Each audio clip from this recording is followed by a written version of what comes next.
All right, what's going on, everybody? It is Monday night, so it's back for another episode of the Cheap Seats. A little bit different tonight. Gene couldn't be here for the episode, but we got Jory filling in once again. So obviously Mm, have to start there. How are you doing tonight, Jory?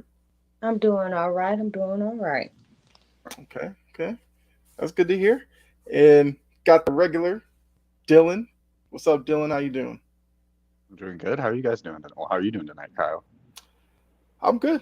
Can't complain. Another day closer to the start of the season. I'm gonna keep saying Mhm. that until we actually get there, and then I'll have to come up with something else to say. But for now, another Then you day can closer. then you can say you're enjoying the season then. Good point. That's probably where I'll go after that. Well, got some people in chat, so let's start with that. Key, what's going on? Freddie, what's up? We got Daniel Barry in here as well. What's going on? All right. All right, so we have three topics on the table. Obviously, you guys in the chat, you guys can come up with our fourth topic that we'll talk about at the end. So as you're going through that, definitely put those in the chat and make sure that get interactive with us. We definitely love the back and forth with you guys. So yeah, Mm, let's go ahead and get started. Oh, were you about to say something, Jory? Mm-mm. I was Okay, agreeing with you. okay. But let's get started with our first topic. So for me, it's my question. So we'll start with that one. College football.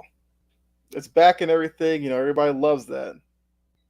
But looking at it and kind of the direction it's going in, I think it's putting a spotlight on the NCAA, which is supposed to be like the governing body, but we know they have their issues. So my question is, at this point, is the NCAA kind of doing more harm than good to the actual product of college football? And we can start with Dylan on this one. I mean, yeah. I mean, when you think of college football, like what differences does it have compared to the NFL? I mean, there's so many different traditions from all the different tons of schools. Of course, like different fan bases and different colleges have different thing. Well, I mean, I guess different NFL fan bases have, different unique things that they do. But overall, in college football, there's just a different atmosphere with it. I mean, it's a bunch of high school kids, trying to earn their spot to make it to the NFL. There's just a different vibe. It's a different experience. And whoops, sorry, I got a random phone call. But like I was saying, yeah, there's just a whole different vibe and atmosphere, and it feels like college football is starting to turn into a business.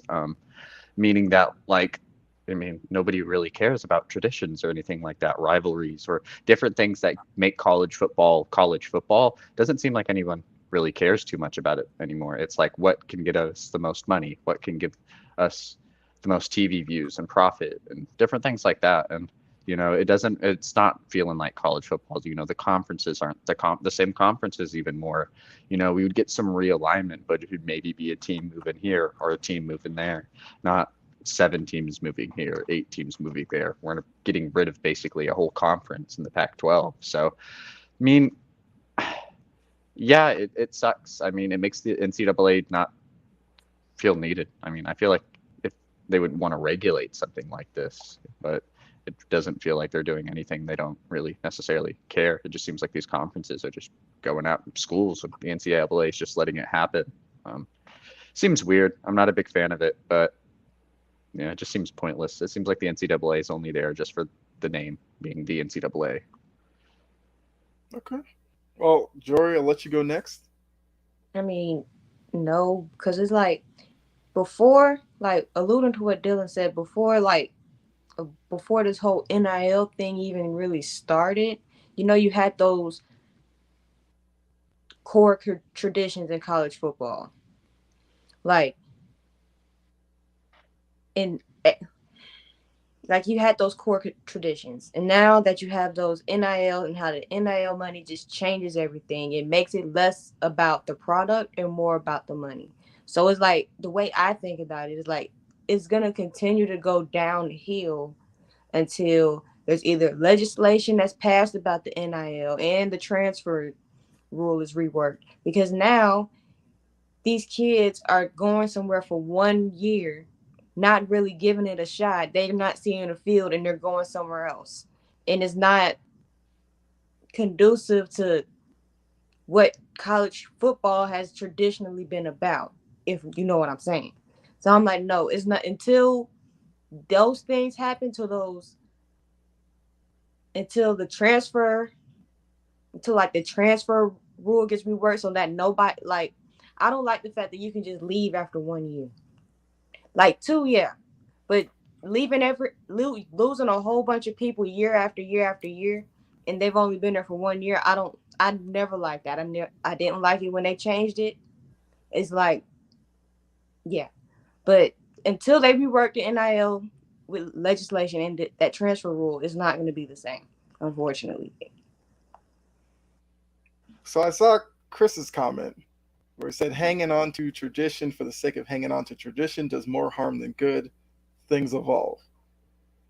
Now, I do think part of that I can agree with because I do see the point of some of the transfer. Like if I'm a guy running back, I'm like fifth string at Alabama, and I realize I'm probably not going to play for like 3, 4 years, and I decide to go somewhere else, I can understand that. But if you go to a big name school, you're supposed to be the starter, and like a underclassman comes in and takes the job from you, and then you just bolt because you can't handle not being a starter. Maybe I'd have an issue with that, but I do get the transfer stuff. I think eventually that was going to happen. It become as big as it is, so I'm not really bothered by that. Now, the traditions that I think aren't necessarily helping in terms of evolving the game are kind of like what Dylan and Joy, as you said, the conferences and kind of like the alignment of them. Look, I'm from the Boston area. I watched BC football when they're in the Big East. Made perfect sense to me. They played Syracuse. They played teams like that. Now that they're in the ACC playing like Duke, Georgia Tech, seems weird to me. And then they're trying to vote in like Stanford, SMU, and it's just like how's that going to work? And when it comes to that, and plus the NCAA has made it seem like the only decision that matters is football. We don't care what it does for basketball, college soccer, baseball, none of that. And that also goes back to what you're saying, Dylan. It's like the NCAA looks at it as just straight money. Football makes all the money, so football gets to make all the decisions when it comes to the alignment, the schedules, all that. So I do think in that aspect, yeah, NCAA definitely needs to go away and actually bring in some type of commissioner or something that will have. I mean, this might sound crazy, but the interest of the athletes first, which technically that's what it's supposed to be since they're seen as amateurs and not pros, but it's being run like a pro league. Mm-hmm. So it's kind of like conflicting the way, the message from the NCAA and what's actually happening on the field or whatever, because that also goes with the NIL. NCAA fought against the NIL because they're supposed to be amateurs. Mm-hmm. But if I'm a college player and I see it being run like it's the NFL or something, why wouldn't I want to get paid for it? Exactly. So I do think that evolution in terms of the NIL is fine, even though the NCAA doesn't even like that. But this evolution of, we've gotten so used to matchup. Well, I guess we'll take the Pac-12 since it's disintegrating right before our eyes.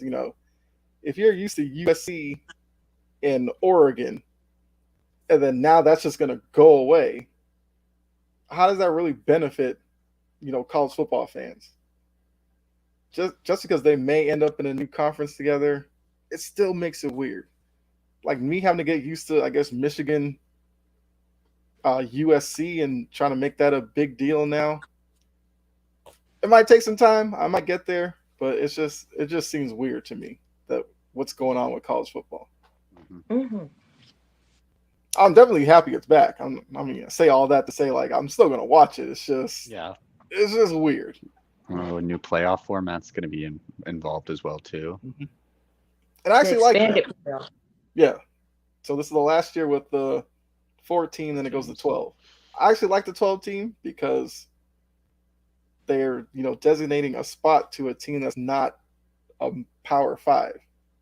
And I've always worried about those teams getting pushed aside because 14 14 playoff, there's really no chance a smaller school's really going to make their way into the top four. Hmm. At least with 12, they have a spot. Maybe you get an upset or two. Some fans won't like it because college basketball loves to embrace upsets. College football hates it for some reason.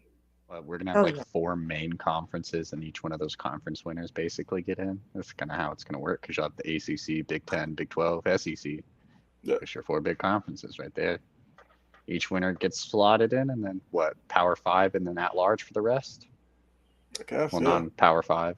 hmm I mean, we're almost at the point it's just going to be like north south, two big conferences, and the rest of the schools kind of just make their way and figure it out. Yeah, well, I mean, we'll get a little Cinderella one from probably one team one year. I'm interested in it, but it's just weird with the conferences.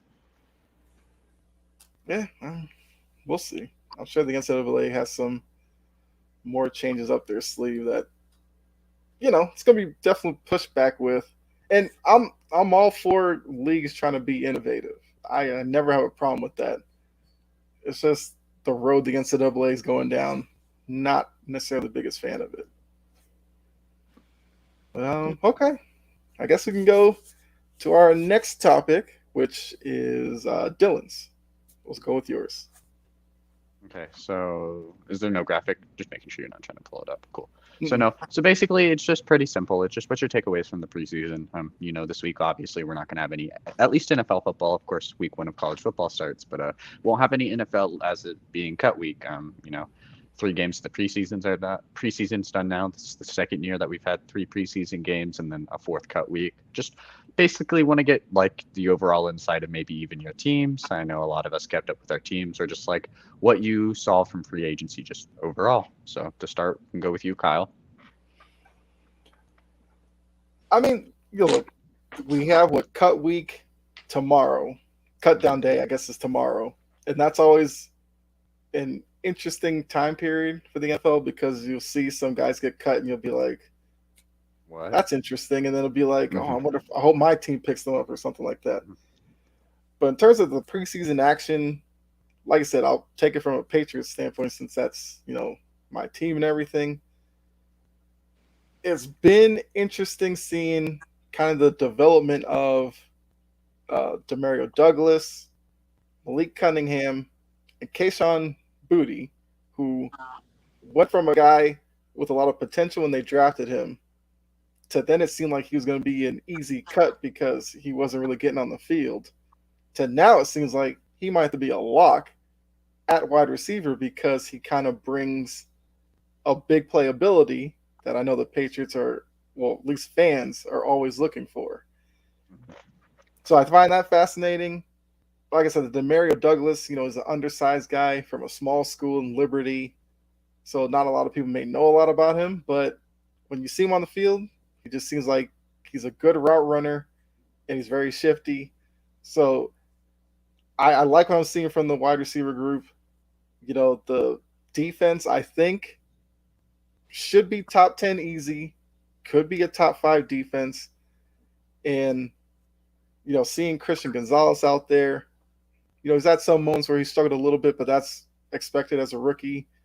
But he definitely looks like a guy who's going to be comfortable kind of being out there on an island against top tier wide receivers and being able to handle his own.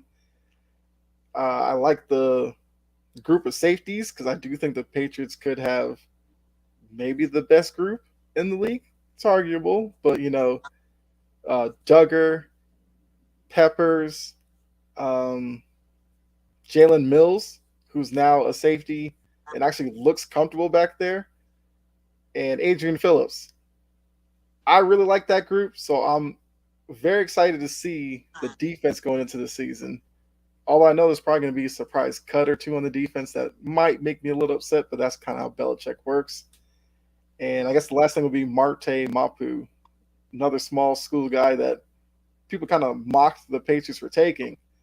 And it kind of seems like he's going to be an interesting part of the defense as like a Swiss Army knife who can play a little safety, a little linebacker, and just kind of be using a bunch of different places. So I guess those are my biggest takeaways. I mean, the Zeke signing, of course, is I think, a good one, and it's going to lead to uh, well, they traded Pierre Strong. I think Kevin Harris might stick as probably the third guy, or Ty Montgomery if he could ever stay healthy. I like that three: Ramondre Stevenson, Zeke It, Elliott, it and still Ty Montgomery. surprises me he's in the NFL. I can't remember the last time I actually seen him on the field in the regular season, but Like he and Belichick must be like friends or something. Like he's like I guess. Then again, he could be a surprise cut, maybe. But yeah. Hold on. Gene said, "What's up, Gene?" Jalen Mills was transitioning to a safety as an Eagle. Finally made it there. I do remember that. Yes, but now it's like full blown. He's a safety. had to transition to New England to get it done. Took a change of location, but it worked. Yeah, I'm here for it. That's, oh, it's my turn, right? Yeah, you go, Yeah. Jory. Okay, so it's like as far as like my team goes, like my Titans, there's a few names that really stuck out to me. One, Caleb Murphy. It I really hope he makes the 53. He should make the 53. Like if he got Jeffrey Simmons in interviews just raving about him. So I'm like, he needs to make the 53. Tajay Spears.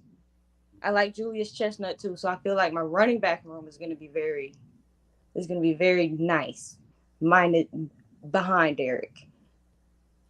Arden Key, that's one to watch. Aziz Al Shahir. My defense, I believe my defense is gonna be the top 10 this year. Cause Ireland can't like the way that we got to the quarterback, even in our last preseason game with Nico Autry getting his little reps in because he's coming off an injury. But as far as like the league wide, like the one thing that kind of just stuck out to me, other than the amount of black like those bad injuries, those stuck out. I feel like injuries might play play more of a role this season because of those injuries. But the amount of backup quarterback battles that we've seen, like you saw how Dorian Thompson Robinson, how he single handedly got Josh Dobbs traded to Arizona. How well he played, and then there's the whole controversy between Malik Willis and Will Levis, even though Will Levis got hurt. And if you ask me, Malik is miles ahead of him as far as knowing the system, and because he's been there for a whole year. So I really don't understand the controversy as to that, but he has improved with throwing the ball. So I trust him more at quarter QB2. Now next year, when I don't know what's going to happen with Tannehill, next year we'll have to deal with that then. But yeah, Well, I mean, do you think the controversy is because they took Levis so high in the second yeah, round that's that why. you kind of were expecting that and especially the way Willis looked last season, I think most people thought even if Levis wasn't the top 10 pick that some of these analysts are trying to put out there, that he should be at least better than Malik Willis because of what we saw from him. They didn't think that Malik would actually work to improve either. True. He put in a lot of work. So from where he was last year to where he is this year, there's a visible difference. He's not as jittery in the pocket. He don't just sit there and just take off. He makes his reads. He's learning how to progress through his reads. So I feel like come next year, if whatever happens to Tannehill, if he continues to work and develop like that, he could either be a pretty good starting backup. Well, starting backup makes no sense. Excuse me. He could be a pretty good backup, a low key starter though. I have faith in him though, seeing how well he works.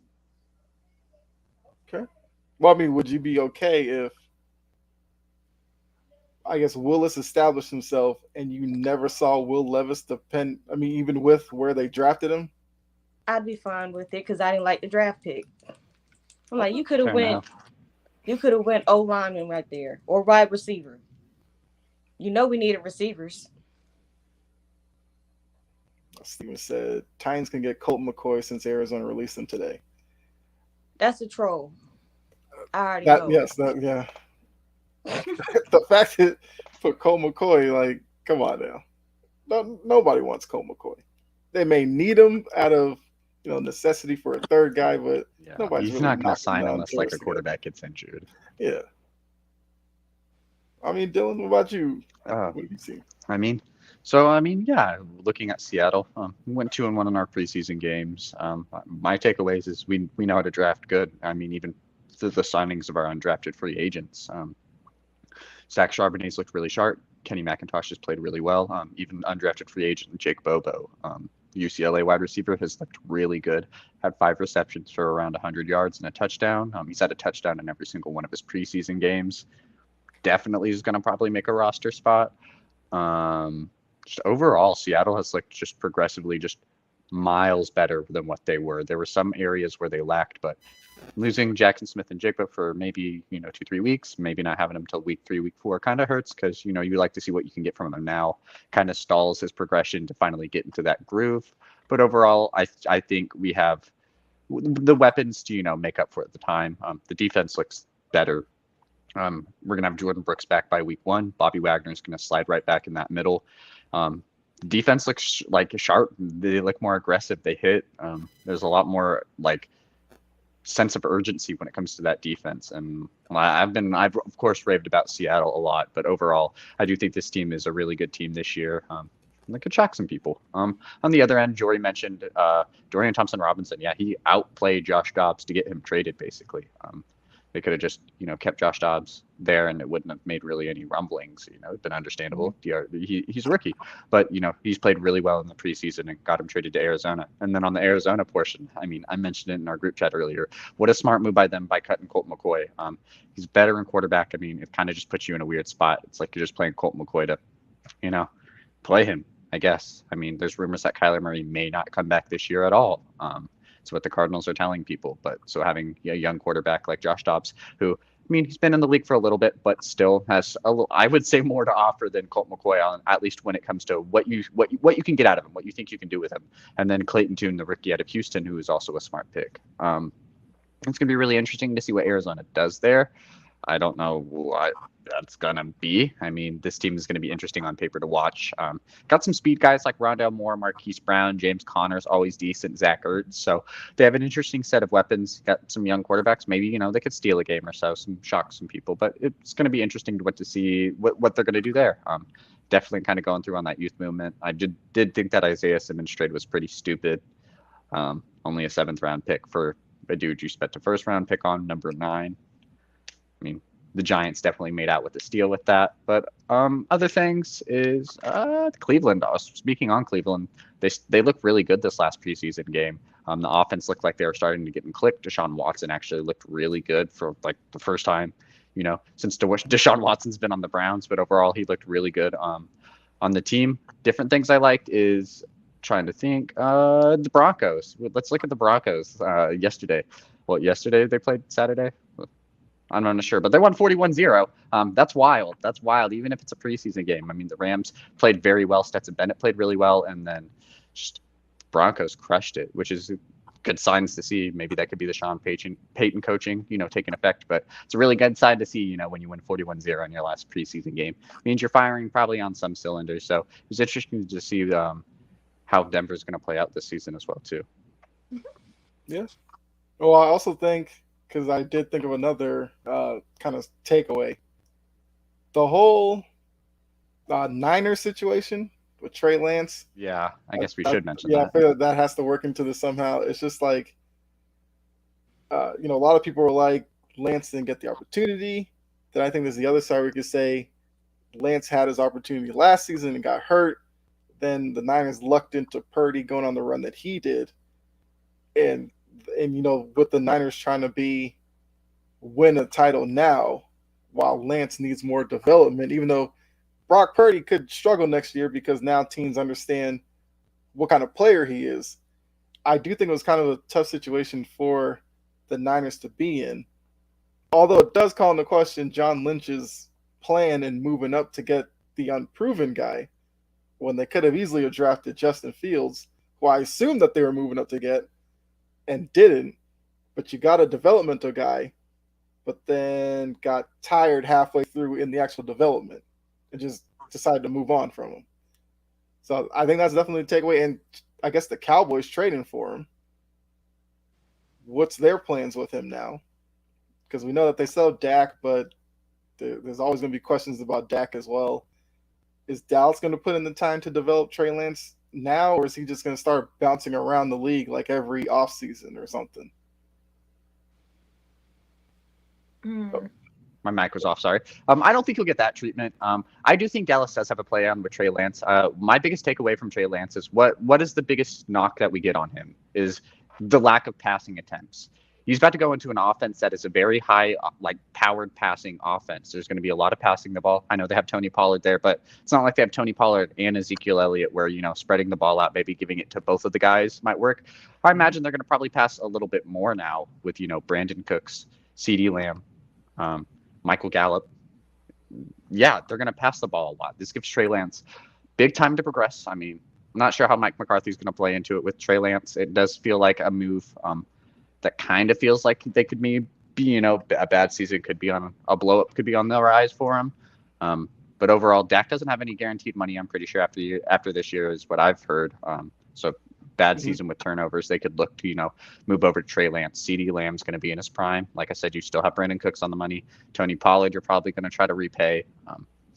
Team's still pretty young. You still got good young defensive pieces with Parsons and Diggs. If you can get Lance to progress well, get Dak off the books, Lance might take a discount for, them believing in you. I don't know. It seems really interesting. I do like the move for Dallas. John should get his pay cut on that one. Yeah, definitely shouldn't be allowed to trade picks. They should let someone else do it. Yeah. This all of this goes on John Lynch a lot. If Purdy is just like a one-hit wonder and it was just like, man, the right time, right moment, and he was just good, and he sucks, and Darnold isn't good. Steve Young 2.0 in his eyes. Yeah, it's not gonna go well. I'm pretty sure his seat's kind of warming up. I'm not sure if he's on that hot seat yet. Being close to being fired or anything like that. But I bet the temperature's rising there. 3 first round picks to trade up for a dude that had how many starts for you? 2, 3? I don't know. It wasn't a lot. I mean, and some of that's not on the 49ers. Trey Lance did get injured last year. They did try to give him that opportunity. It wasn't his fault for getting injured. Did they give? I guess. I mean, I haven't given Dak an extension yet. Because with the whole Trey Lance thing because when I think about it, when did they draft him? 2021? When they draft Matt Kyle? I believe because this is Max. It's 21. It was third 21, year. So they weren't necessarily horrible that year, if my memory is still a good team. They were still a good team. They were really win now. So they did all of that, and they were already in a win now mode. So if you ask me, they kind of wasted his time. Because if you're in a win now mode, you don't have time to develop a rookie quarterback right now. That takes literally that. To me, it takes a whole season. But it's wild that Lance had 8 starts. It's hard to believe that. I believe it's true, probably. It's hard to believe. I believe that because, and also with as far as him going to Dallas and now that he's in Dallas, they have a nice quarterback room. Like Trey Lance has more similar skill sets to Dak Prescott than Cooper Rush does to Dak Prescott. So if you want a backup, you ideally want your backup to have a similar kind of skill set. So it's kind of transit because it's kind of like you'll obviously see a step down, but it's still familiarity with the offense, if that makes sense. I just don't like the fact that you didn't want him the year after that. I had a feeling. And if one organization that could probably do this type of thing and get away with it is the 49ers, because they're usually in the thick of it. So it's not going to be something that's going to be glaring. Oh, they're fumbling around at quarterback. But eventually it's going to catch up to them. So if this goes south, I feel like this could be that one that catch up to both of them, Shanahan and Lynch. Yeah, I think it's a good situation for Lance overall, though, because if you look at it with San Francisco, he was going to be the third string. I know we have Yeah. our qualms and quarrels about that. We all disagreed with it. We said Lance probably should be the backup there, but this gives him a prime backup spot. And now, not saying Dak's going to get injured, but he does have injury history, and this puts him in a prime spot to learn the system, learn the Cowboys offense, and then just go if he's given the opportunity. I'm not saying Dak is on the hot seat himself, but he's been having issues with turnovers. The Cowboys just keep sucking. You're not sucking, of course, but missing out on the playoffs, which sucking in the playoffs. Might look to Lance. Like Cottrell said in his comment, Lance is unproven. He really hasn't kind of been given that opportunity, and when he did, he got injured, and that's not his fault. So this could be a really good opportunity. You're giving him weapons. I would arguably say better weapons than what they have in San Francisco. I mean, I guess it's a toss up. I mean, it's a toss I'm not sure up. I'm not sure if you take Deebo Samuel and Brandon Ayuk over CeeDee Lamb and Brandon Cook. So that's fair enough. It probably depends on how you rate Deebo. Because I've kind of heard some differing opinions on Deebo Samuel necessarily. Oh, I guess the 49ers got Kittle, so I guess that kind of stuff. That's true. They do have Kittle, yes. Were you guys surprised, though, that he ended up in Dallas, or did you have another team in mind when you thought I didn't think he was going to get traded. I thought he was going to get traded. I'm like, they sat there and just traded him just like that for like a pack of crackers and a 4th-round pick, even though a 4th-round pick isn't nothing. But Jesus Christ, that was quick. I didn't think they were going to get it done that quick. It was wild. It was like once the news came out that Lance was going to be the third string, it was like, oh, the 49ers are going to look for a different option. And then like Jerry Lynch came out and was like, nah, we're not going to do that. And then he was just like traded 30 minutes later, it felt like. And it was like, okay, that was weird. I'm glad he found somewhere. I mean, I didn't think he was going to stay because of kind of all that was surrounding it, the picks given up and them making it seem like it was a bust. But Dallas was nowhere near my mind.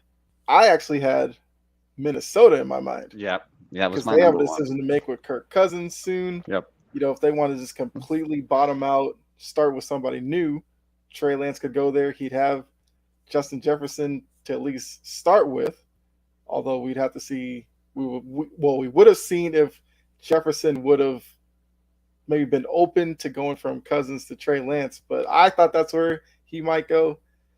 They would have given him like $400 million and told him to suck it up, and he would have said okay. Yeah, probably. And they're like, hey, sorry, we have Trey Lance now, but to make up for it, we'll make you the highest paid receiver ever. Right. And Cottrell kind of brings up a good point with the Cowboys fans. I mean, he called them delusional. I probably agree with that, but we know how Cowboys fans are. Now with Trey Lance being there, and if Dak, I'm not throwing any picks this year, if he has a 3-interception game, and then we start getting the play Trey type of chance and all that, what does that do for that locker room and everything surrounding that? They don't even have to start with a 3-interception game. He threw 2 picks in one game. One at the end of each half, and they'll be calling for Trey Lance. First incompletion Dak throws, they're going to be calling for Trey Lance. Literally. Yeah, probably. Let's see. Let that get out to a slow start. Okay. Want to try to go to Atlanta or Denver? Atlanta's interesting. Denver was one team that I thought was like sneaking. Like that was I had Minnesota at my one, like with Kyle, but Denver was like my number 2 that I was like, that would be fun. I'm not mad at the Atlanta one.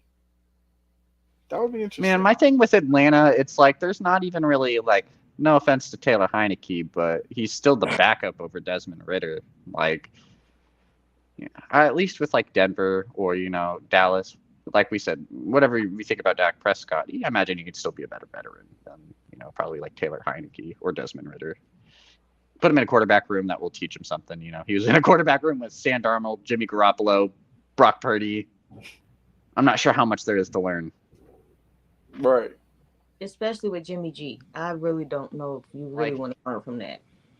Like, you can look at even like quarterbacks like for Zach Wilson, for example, just a year under Aaron Rodgers, he looks way better as a quarterback than he did even last year.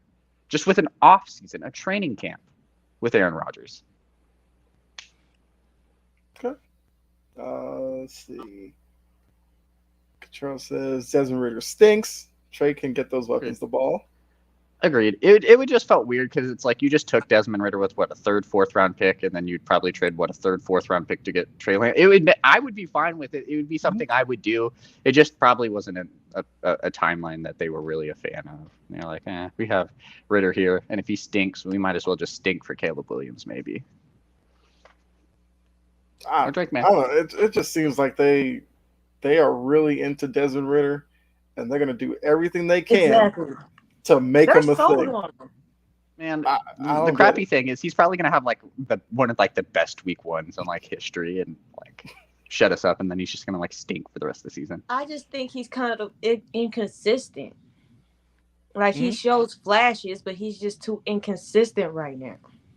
And I did think about Trey Lance to the Rams. That would be an interesting situation too, with Matt Stafford getting older. I would have liked that. Being injured. I would have liked that, but I mean, I'm not going to trade him in conference. I won't do that. But just in case Trey Lance is still good. I don't even think the Rams have any picks. So, well, they don't have first round picks, but we know Trey Lance wasn't getting you one of those anyway. Tanking for Caleb Williams is the move, which I think we brought up the whole Arizona situation because the Simmons trade and stuff makes it seem like they're trying to do a fire sale. Then they bring in Dobbs and cut Colt McCoy. It's like, are they trying to be a little relevant while be still bad, but maybe not even bad enough to get one of the top quarterbacks? One thing about Arizona that'll let me kind of know is what they do with Budda Baker. Like if they go ahead and trade Budda Baker, I know they're tanking. Man, Budda Baker's interesting because they adjusted his money. Like, didn't they give him more money and was like, here you go? If you still want out, like if that's still like a possibility, I didn't think they gave him more money because I knew he was unhappy. I'm pretty sure they gave him a year extension or something like that. So who knows? That if they lose him, I already know there's gonna be some issues. Yeah, I mean that's really their best player, not named Kyler Murray. I mean he's their best player. Well, I love Kyler Murray, but Kyler Murray's injured. Budda Baker's their best player right now, so that'd be interesting. I don't know. And if they really are tanking for Caleb Williams, you know, the question will be asked: how does Kyler Murray feel about that? I mean, they gave him big money. And we know the issues he has with maturity, game tape, studying, whatever you want to call it. Like, those aren't going to go away until we see him actually on the field and playing better. Maybe it might be because I have a little bit of bias, but I don't see Arizona tanking for Caleb Williams. Like, I do think Houston, I mean, I don't know, maybe not unless those picks really fall down to 1 and 2 or like 1 and 3. I don't see it. I don't see it. I do think Marvin Harrison Jr. will be one of those picks regardless of whatever happens. Marvin Harrison Jr. will be one of those picks. But I don't know. I don't think Caleb Williams to Arizona is going to happen. I think there's going to be one other team that's going to stink, that's going to surprise us. Maybe it be Oakland. Well, not Oakland, Las Vegas. Maybe it be Atlanta. But I don't know. Just give Kyler Murray that money. It's not like that Josh Rosen situation where, you spent a first-round pick on him, but the contracts are way different. It's not like Josh Rosen off a contract extension. This is Kyler Murray off of a max extension. And just trading him would be so hard to do still. Probably, hopefully, going to come back up a year of, learning whatever system Jonathan Gannon's going to be running. Fully healthy, fully recovered. Maybe tired of Call of Duty. Sure. I just can't see it happening. Maybe I don't know. I think they're gonna hitch their wagon on Kyler for a couple more years, and we'll get like some random 2027 quarterback or 2026 quarterback. And if Kyler stinks, that's what they'll go for. I agree with that. I kind of think it's more likely what Cottrell's saying. Even if they got the number 1 pick, they probably traded to get a bunch in return because people want to move up to get Caleb Williams for sure. Yeah, like Cottrell said it perfectly. Like that first-round pick will literally be just the biggest bargaining chip in the world. Like they'll probably hitch their wagon on Kyler, maybe. I mean, I imagine a lot of people would probably say Caleb Williams is better talent than Kyler Murray, but they do a little bit different things. You know, Kyler's obviously more quick and agile, speedy. Caleb Williams is a better passer. But yeah, that would be like the biggest bargaining chip in the world. You could get a massive haul of just tons of different things. Like we thought, you know, them getting that first round pick from Houston when they traded up was a lot. I could do that times 3. Right. All right. I mean, I guess we can go into our third question. Jory, take it away. It was like, well, my question was, what teams have the like highest expectations as far as like more pressure, or just whose bar is just naturally going to be more raised for whatever reason, and then who has the lowest and why, and then I'll just start with them. Well, I'm going to start off with my highest expectations. I think it's Philadelphia. You know, Kansas City being the Super Bowl winner could be an obvious pick, but I do think their expectations are naturally just a little lower, especially with the offseason moves that happened. It's a lot more younger in that receiving room. It's a lot more younger on that team, just overall. Not saying that Kansas City isn't good, because time and time again, when they showed us like, hey, our roster could be filled with bums, while Walmart workers, and we're going to a Super Bowl. Travis Kelce's all we need. And Andy Reid's a hell of a coach. Patrick Mahomes is a hell of a quarterback. So.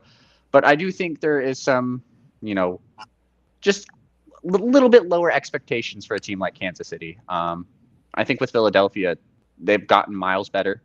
I think that, you know, drafting that whole Georgia defense basically is a lot more. And I think they're the biggest Super Bowl favorite there is. I mean, obviously they're the favorite to win. I think they're the number one favorite.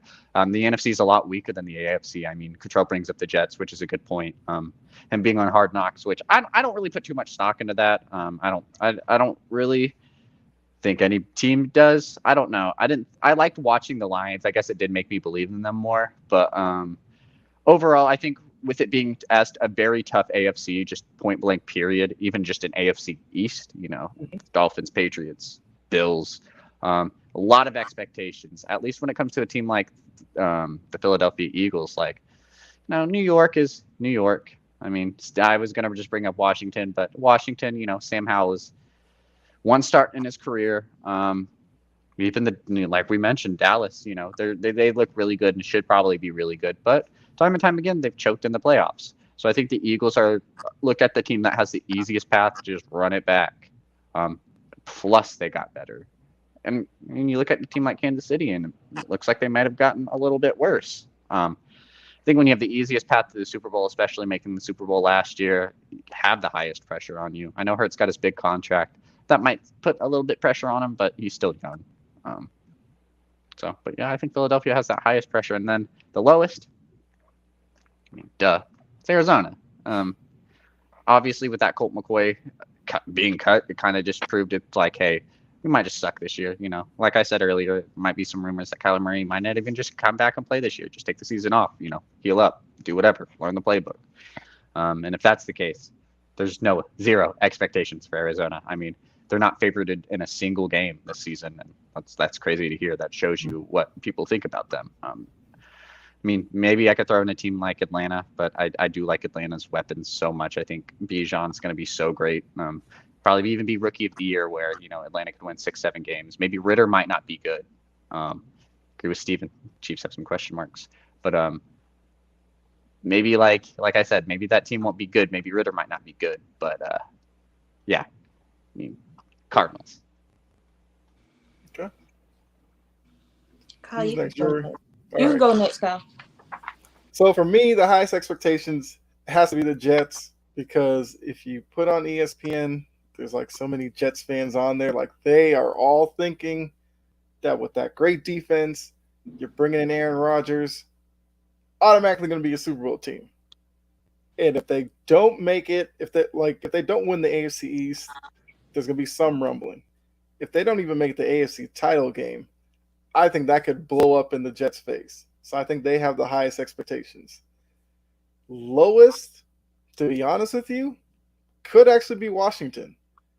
Because the fact that Dan Snyder is now out of the picture, I think this season is seen as a win no matter what for the organization in Washington. You have the turnover with, well, I mean, you have the change with Bieniemy coming in.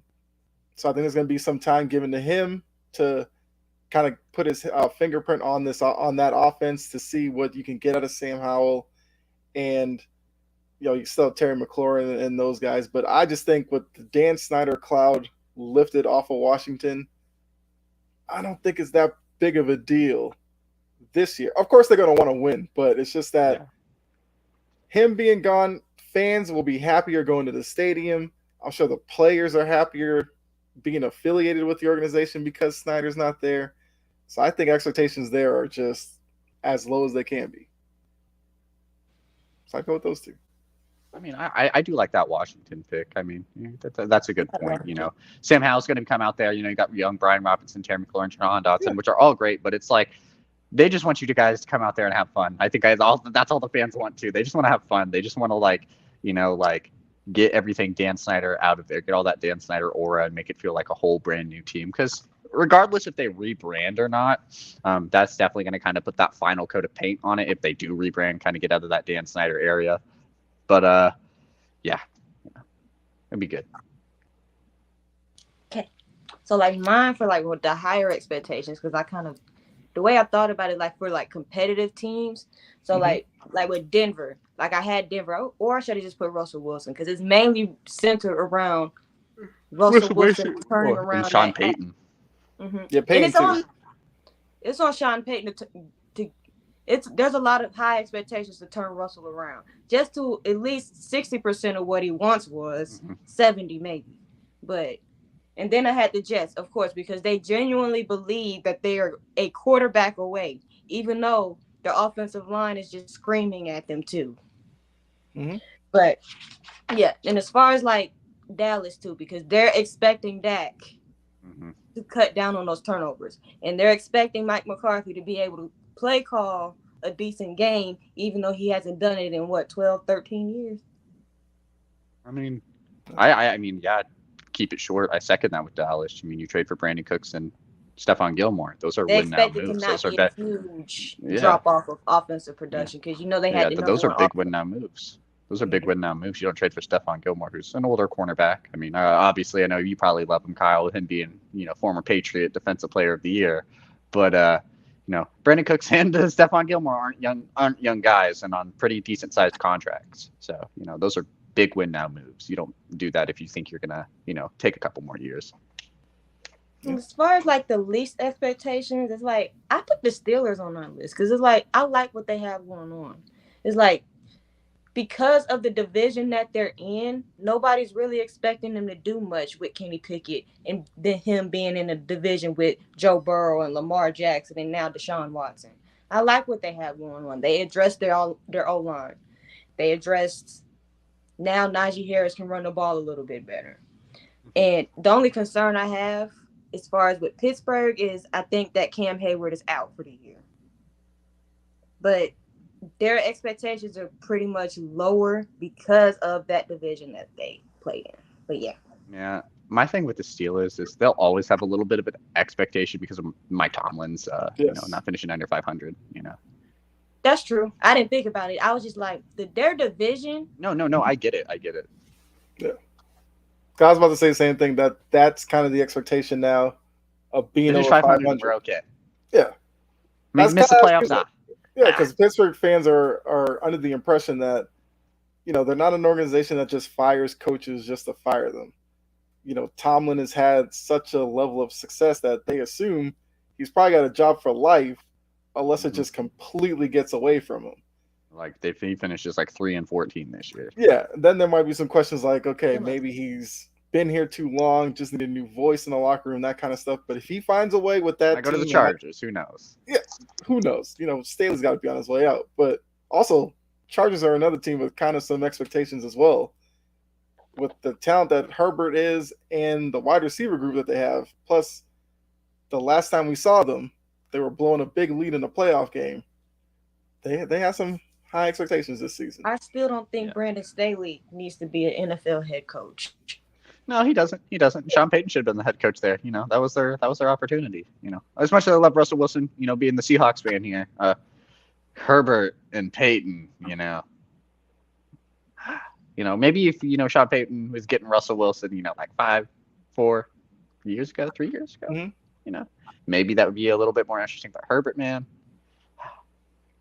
Yeah. And there's another team we didn't mention, the Baltimore Ravens, because Ravens fans think Lamar Jackson's the greatest. They think John Harbaugh is this great coach. They think that, Lamar's going to make a Super Bowl. Look, he got paid.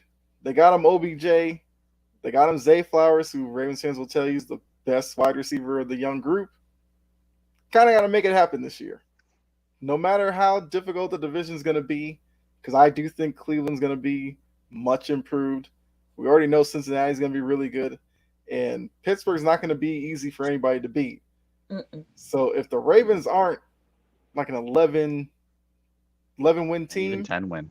10 maybe even 10, and they don't make somewhat of a run in the playoffs, it has to be seen as a failure. And I think the questions about Lamar, whether or not he can really do it, need to be asked over and over again. Plus, he also has to make it through a whole season. There's pressure there on him. Can you be there in the end when the team actually needs you? It might be me personally, but I think the Ravens have a little bit higher expectations than maybe the Jets do. I don't know. I just view Lamar's contract situation a little bit different than someone like Jalen Hurts, especially because Jalen Hurts made the Super Bowl. But just the whole media outpour and outcry of the whole Lamar Jackson contract situation, point blank period. He got his money. I'm not sure if he got what he necessarily wanted, but he got his contract. Hurts was just smooth, simple, and done.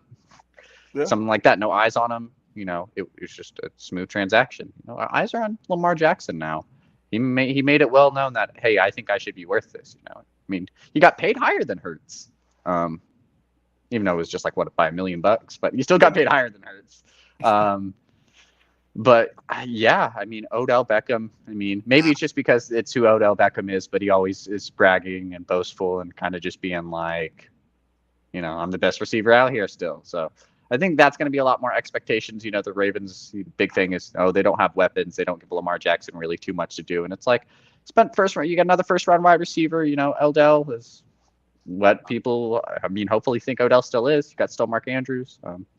Rashad Bateman's still a first round pick as a wide receiver as well. So it's going to be interesting. I don't know. Man, I'm not too big on the Ravens defense. So.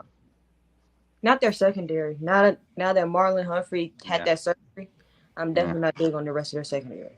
Yeah. No more Marcus Peters. It's like what? Kyle Fuller, Marcus Williams. Okay. Kyle Hamilton, I guess, yeah. Kyle Hamilton. I say all the time, you can throw on the Ravens defense. Ravens fans don't like to hear that, but it's just true. That Miami game told you all you need to know. Man, now that you say that, in a division where you have to play Jamar Chase, T. Higgins, Tyler Boyd, George Pickens, Darnell Washington, Deontay Johnson, Amari Cooper. Yeah. Might suck a Elijah little bit. Moore, David Njoku, Watson, Pickett, and Joe Burrow could have some big days against that Ravens defense. Anthony says Watson gets a pass if he sucks this year with a full season with the team. Yeah, I don't. Because it'd be different, if you got traded last season, it would be different. Maybe if last season was the season he got traded and he filled out his suspension. But he's kind of had a whole year to do it. Then he's had that suspension on when he came back, and then now he has 2 years basically with this team, maybe a little bit longer. I don't know. Yeah, I can't give it a pass. No. Yeah. Browns have higher expectations, Yeah, I think. What would his excuse be? Like, it's definitely because he's not working with the team. Russ is not an excuse anymore. Exactly. It's like you have people might say Derrick Henry, people might say Josh Jacobs. Nick Chubb's my best running back in the league. You have arguably the best running back in the NFL. Amari Cooper might be a little bit older, but he's okay. You're hoping a lot out of Elijah Moore, but David Njoku's probably top 5, 6, 7 tight end. Defense is still really good as well too. I just don't know what your excuse would be. Maybe you could say it's because we have to play the Ravens and the Bengals and the Steelers, but also the Bengals have to play the same people You know, Exactly. the Steelers got to play the same people. The Ravens got to Mhm. play the same people. And if they're doing better than you, then what's your excuse? Yeah, and I think But I there's mean, but sections. I think there's sections of fans that probably did not want to see Watson necessarily get another shot in the NFL after what yeah. he went through off the field. So I think even with that, fans aren't going to want to hear that he needs another year or something like that. Mm-hmm. Mm-hmm. So He's I going to be a lot older now. It's like, I mean, shoot, him and Patrick Mahomes came out of the same draft class. Mahomes is going to be what? Maybe on Super Bowl 3, 4? So, yeah, Super Bowl was fourth one. So, yeah, no, Watson hasn't even been to one. right. I do agree with Coach Dante that I do think Watson will be improved this year. Mm-hmm. I agree. That does bring with it a lot of expectations for a Cleveland team that offensively kind of are stacked. And with the type of quarterback that Watson was in Houston, if he's like 80% of that, I think Cleveland makes a lot of noise this year. But if he still looks rusty after a couple of years out of the game, then yeah, there's going to be a lot of questions about, is he built for it anymore? I'm sure it'll start being like, is the desire there for him to be great anymore? Stuff like that. So yeah, Deshaun Watson as a player himself might have some of the biggest expectations coming into this year. You should. Let's see if there's anything else in the chat I missed. No. I mean, got a couple more minutes, so I guess if anybody in the chat has a question for us, we can definitely do that. Cottrell says 4,200 yards this season. Book it. I mean, that's Deshaun Watson range. It's what he was passing for 5,000 with Houston. Yeah. I mean, close to that. 4,200 wouldn't be a bad season. No, he's always been up in that range. I mean, what? Even the season before he, had his whole fiasco of holding out, not playing, and then his legal troubles. He was still up there. Coach says low key before he left Deshaun Watson, you could argue. Agreed. That Agreed. Watson was He was in my top five. Yes. He was in one of my top fives. I 1,000% agree with that. Yeah, he had a performance against the Patriots. I can't remember what season it was, and it was one of the best quarterback performances I'd seen. I think he was almost perfect as a passer, plus his ability to scramble and run.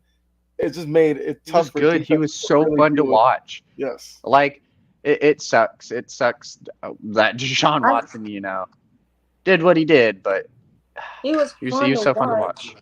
He was fun to watch, but I was glad to get him out of the division, though, because I had to see him twice a year.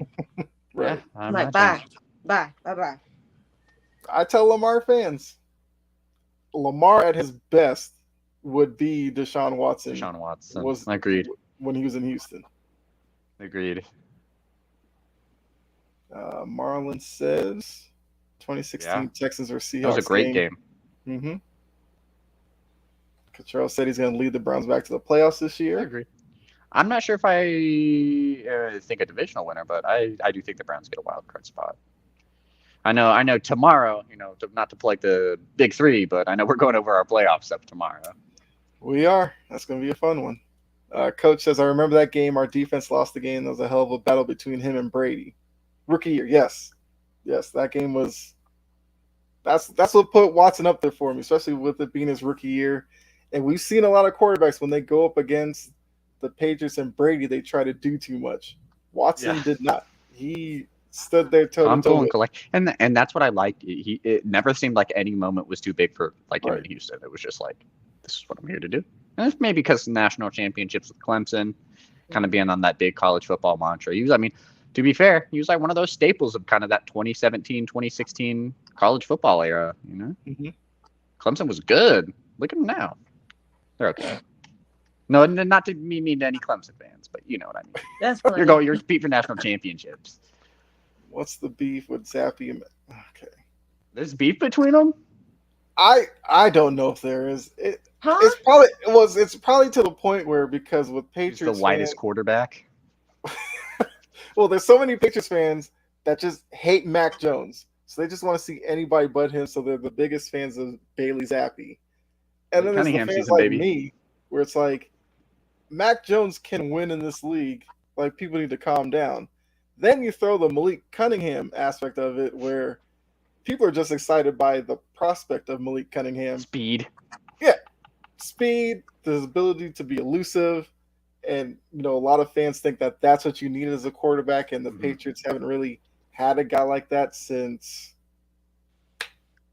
I guess when they flirted with Michael Bishop, which that lasted a couple of years and he was out of the league, but yeah, Malik Cunningham. But I mean, the Zappy Mac Jones thing is just it is what it is.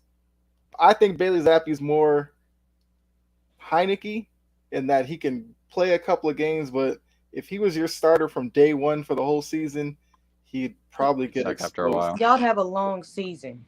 Yes. A very long one. Remember that Seattle game? Hell of a game as well. Cottrell said if he sucks this year, then it is who he is now. He gets no pass at this point, barring injury. Agreed. Coach also said the same year after beating Cincinnati the game right after that. Don't remind me, Coach. Well, Do not remind me. I mean, Coach is a Houston fan. He had to throw that in there. Rumor has it Bailey Zappi can't understand Bill O'Brien's system. He's coming from Western Kentucky. Man, Right. I'm sorry. I'm not surprised. Which, look, Western Kentucky's pure pass as well too. So. Mm-hmm. So if that's the case, it's like Mac Jones shouldn't really be worried about Bailey Zappi, and I don't think he is, because Mac Jones has talked about he's having fun playing again because of the system, and he understands it. That was his biggest issue with Matt Patricia was like the series of plays he would call. Mac Jones would be like, "Why are we doing this?"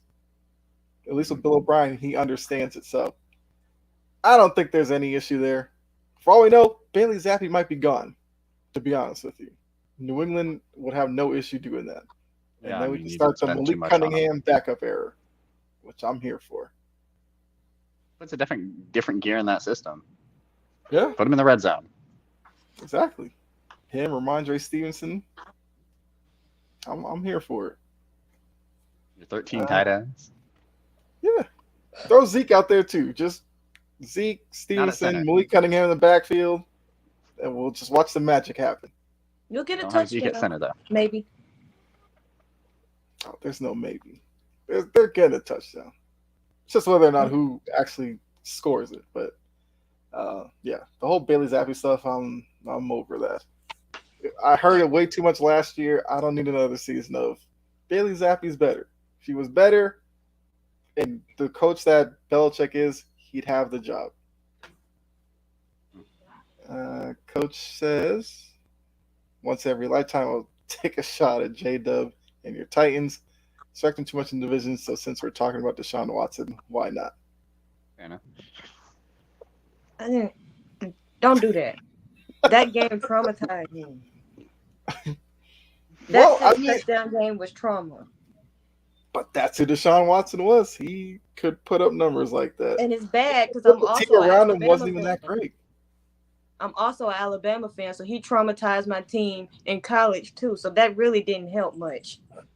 I mean, we went back and forth on who beat who, but still. Mm-hmm.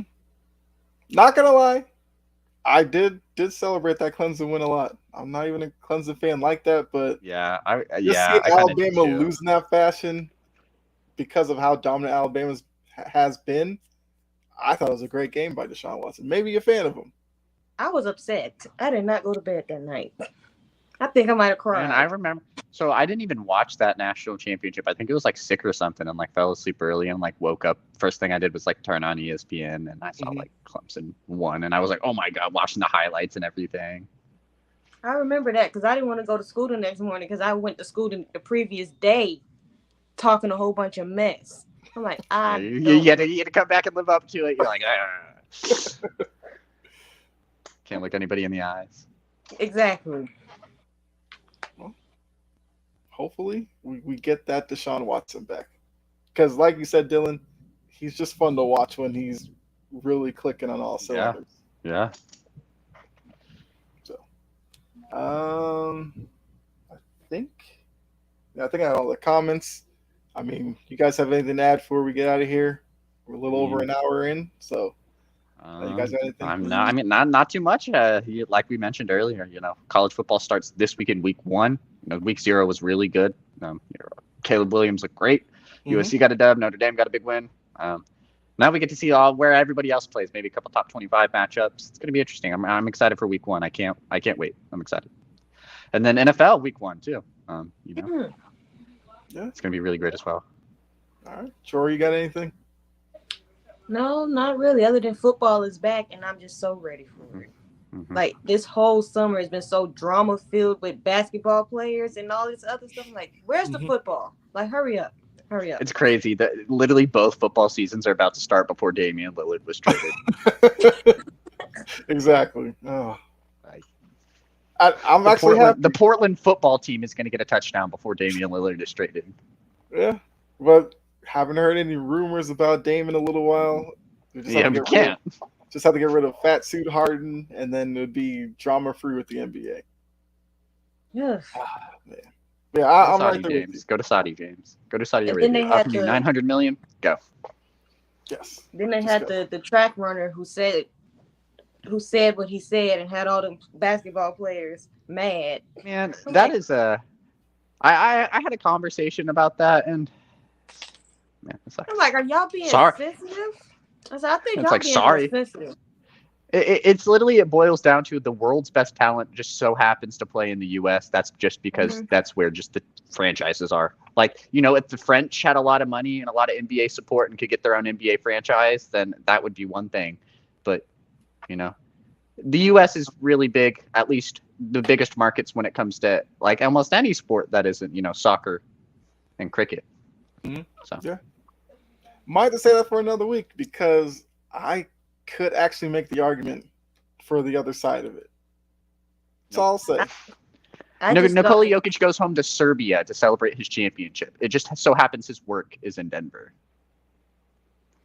I'm just saying, I could make the argument.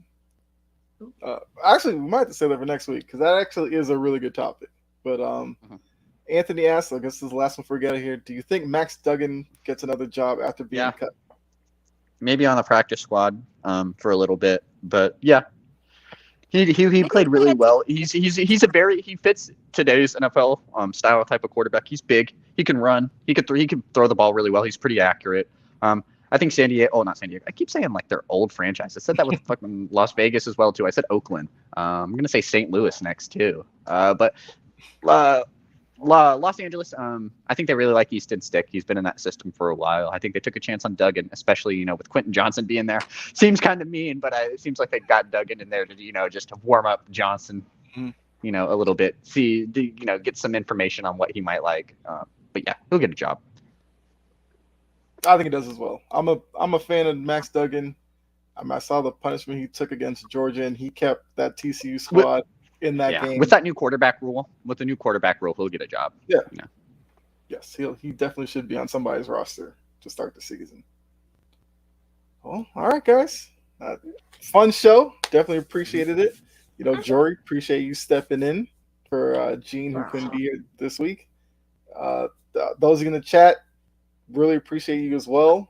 It was a great show. Like I said, we're here every week, every Monday, 6:30 p.m., back with the cheap seats. Also have to remind you that if you want to catch the show again and you missed any part of it and you can't watch it on YouTube or Facebook, make sure to go over to Spotify, iHeartRadio, or Apple Podcasts. You could download the audio version. Give us a review over there.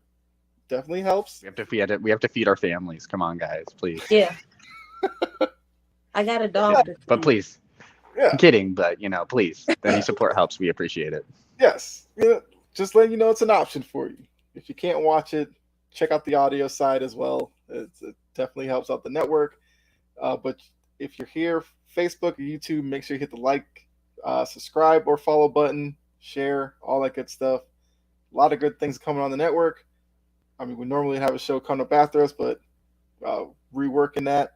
But you have coffee and sports in the morning. Get your day started.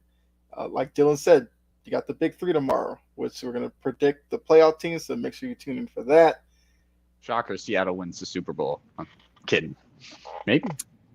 Maybe. See, that's the tease, Where do I put my Patriots? There you go. Yeah, Will Arizona tune in get 2 tomorrow. wins? Will Arizona get 2 wins? Find out. Will Those would be will two the Raiders trouble. be worse? There's plenty of things that will come out of the episode. I guarantee you'll like it. So, and also, like I said, if you follow the channel, you'll see Jory whenever she pops up. You never know. A couple places you might see her. And also, you can check her out, Jory Sports Stories. Cheap plug for you, Jory. I know you Thank didn't you. ask me to Thank you. do it, but I'll just helping you out there. Marlon said Seahawks versus Bengals Super Bowl. There you go, Dylan.